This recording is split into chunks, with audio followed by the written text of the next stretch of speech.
Hello and welcome back to Digital Assets Daily. Good morning, good afternoon, or good evening, wherever you are in your corner of the world. Right into the news. First article, Ripple and Chris Larson wire 20 million XRP. Binance Coinbase Pro are among the recipients.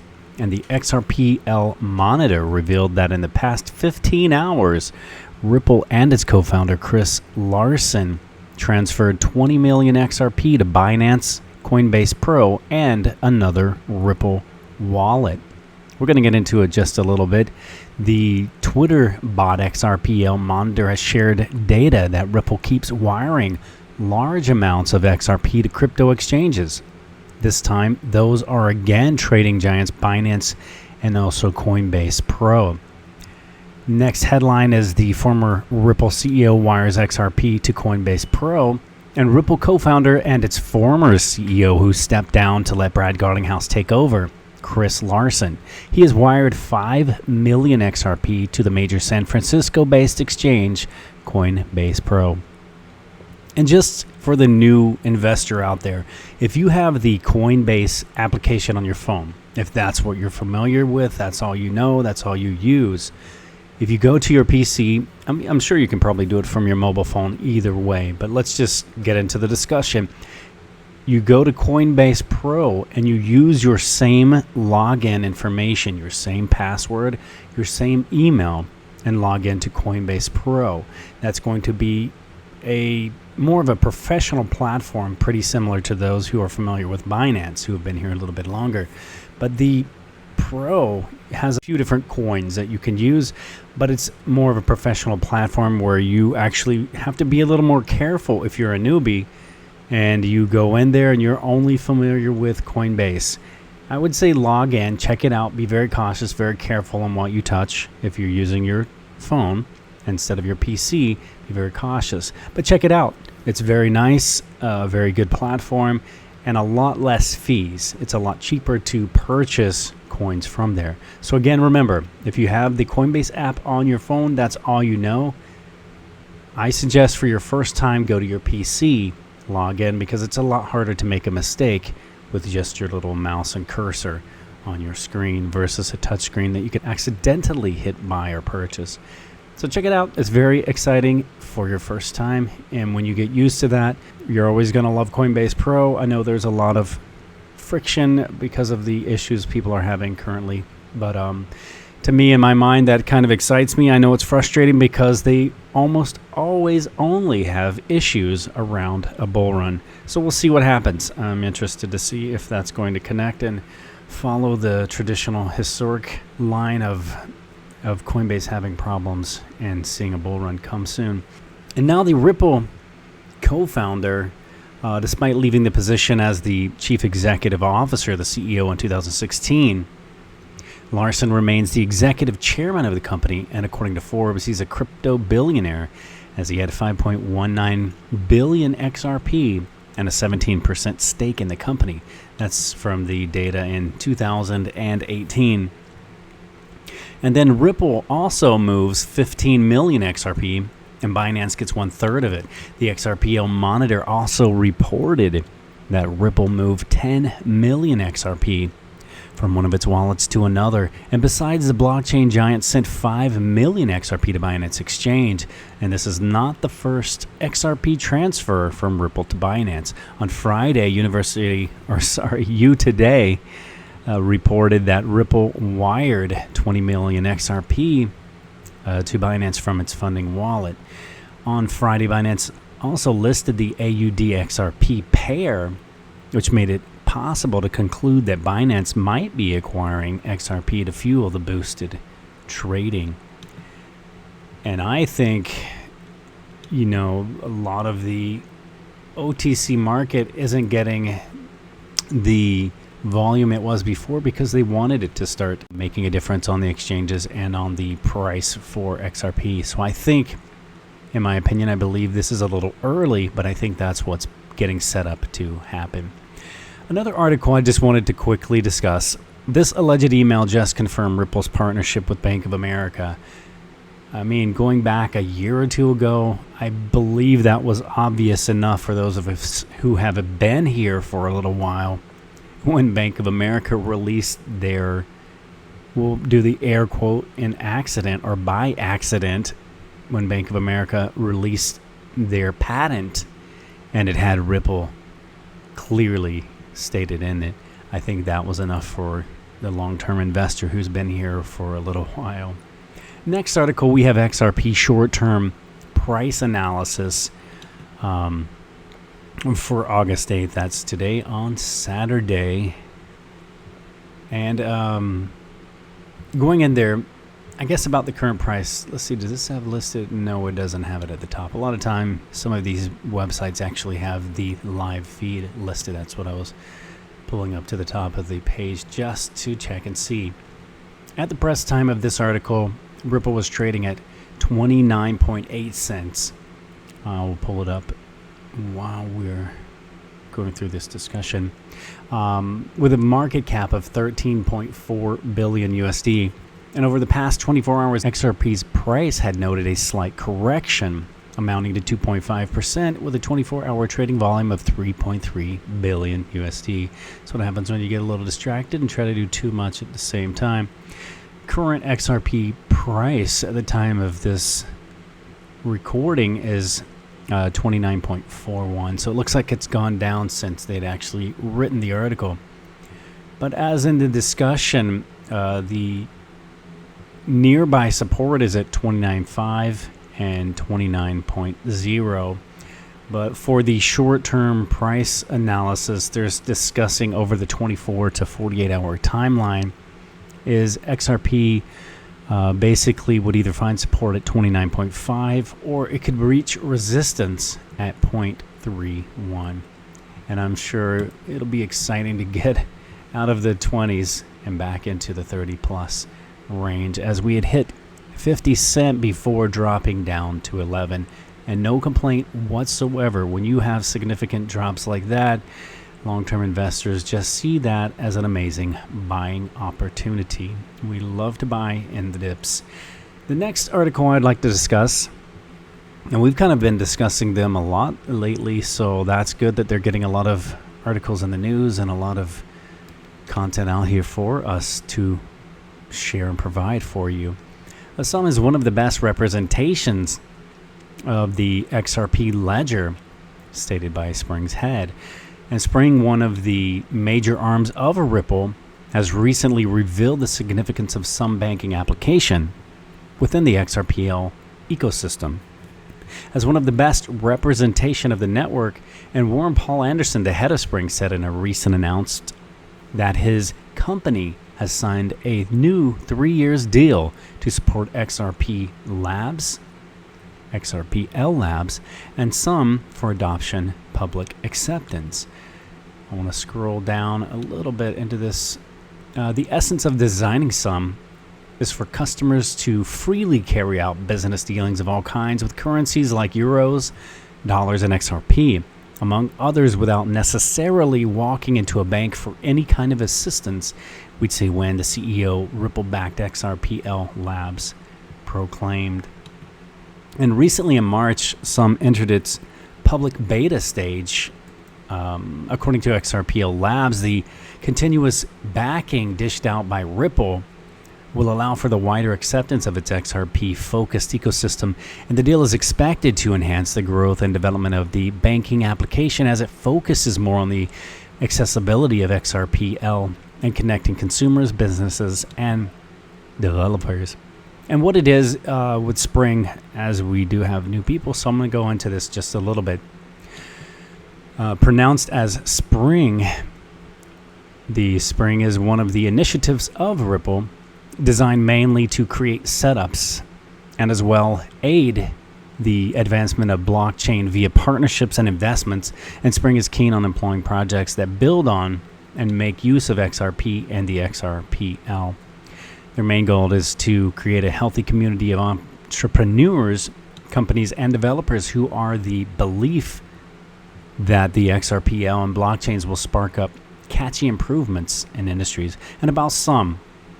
XUMM is an application majorly designed for XRPL users to create accounts, send and receive funds, track transitions, check balances, and exchange value on the XRPL. want to go into a final article for this video. What altcoin has even a small chance of surpassing the price of Bitcoin in the next 10 years? I'm not even going to go into the article. I'm just going to share my thoughts and opinion on that. What altcoin has the chance of surpassing? I'm going to say XRP.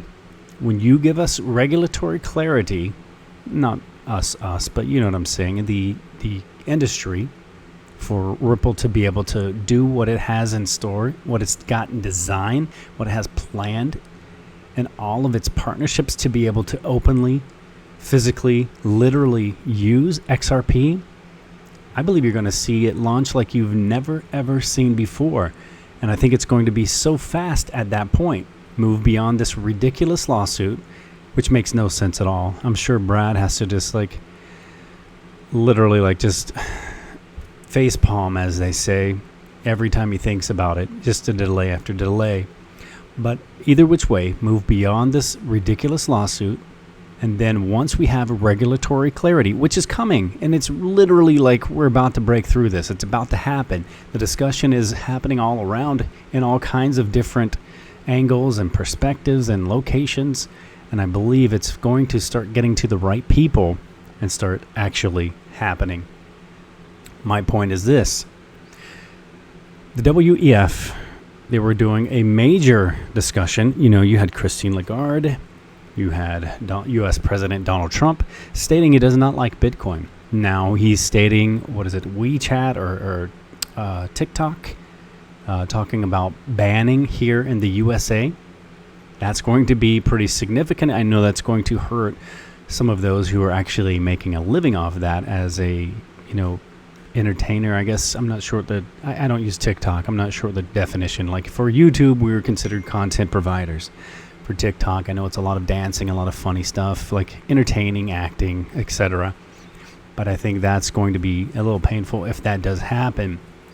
Point is, I believe if he does ban that, that's going to start leaning more to, banning other things. We already know he does not like Bitcoin. We already know that Christine Lagarde said for the new asset class, it will not be the Bitcoin that they used to discuss.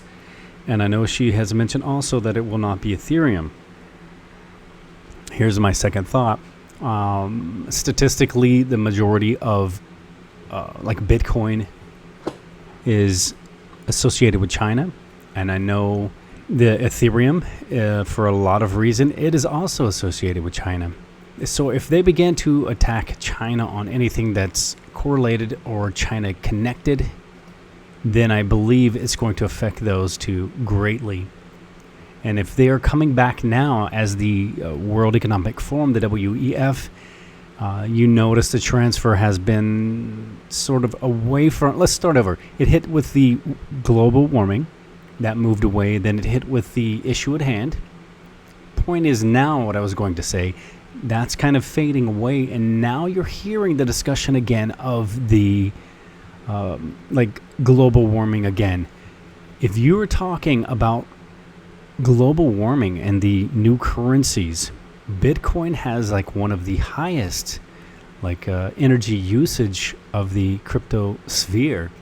And then next there's as they say with the Ethereum, that it is a very high energy also compared to, as they state, the hybrid and the green crypto, stating to be the Ripple's like XRP, you have Stellar like XLM, and you have things like Zenfin, which are labeled the hybrids. But again, you have, if you're going to attack the one, they're probably going to begin attacking the other as the World Economic Forum begins to focus back on global warming. What is the greenest? You're going to have XRP, XLM, and those two are designed for the crypto bridging, or I should say the currency bridging and the cross-border bridge assets. One's more focused on wholesale XRP. To me, that's the higher dollar, the higher volume. So in my mind, it has to be worth more money. Because think about it, as David Schwartz states, if I'm going to transfer $1 million on XRP, if XRP is $1, I need 1 million XRP to transfer that. But if I have XRP at $1 million and I need to transfer $1 million, I need 1 XRP, and I'm still transferring only $1 million. If you follow this channel, you know I'm very bullish. Just to be clear, and I have been from the day that I've started this channel and long before that for years. Knowing what it's doing, where it's going, and what it's intended to do by design, once we have this freedom from the regulations and we have regulatory clarity, and then when we have this lawsuit has come to an end, whenever all of its connections globally, if you've been here for a while and you've followed this channel or other channels who do deep dives and discuss the great detail of Ripple and XRP, it is connected to every financial institution on the planet, either directly or indirectly. And when they have the freedom, meaning the banks and the institutions, the central banks, etc., to just use it as they want to use it, it is going to climb like you've never seen before. Timeline is it. As they say, it's like winning the lottery in slow motion. We know it's coming, we just do not know when. That is the catch and that is the trick. My point is, if they start attacking again Bitcoin for being the energy consumption monster that it is, compared to XRP being the greenest, then that is the chance where I say the chance of an altcoin surpassing the price of Bitcoin in the next 10 years. I don't think they're going to totally crash Bitcoin, but I do believe it will affect it. As this stated, I'm kind of neutral on that. Bitcoin, they're stating, will always be a store of value, kind of like gold.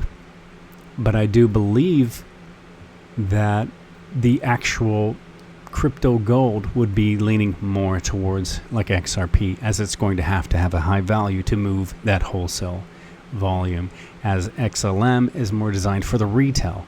You need to send 15 cents to, suppose you're in the United States, to a farmer in Thailand for rice. Whatever that 15 cents does, I don't know. But just saying, if you need to send that, the price is so minimal that he's actually going to get that without being beat down by the fees. A lot of people, I don't know if you've followed that much recently. Someone tweeted the other day that they wanted to send, I literally believe it was 15 cents on Ethereum, and ended up with like $4.65 fee. Not sure of the exact numbers, but it wasn't far off from that. And I'm sure if you just search around Twitter, you would actually find that and see it. But that's pretty significant. If you're sending someone globally like a fund that's needed immediately, and they need all of that, the one thing you're not looking for is a high fee that's going to take away most of the money that you are sending them.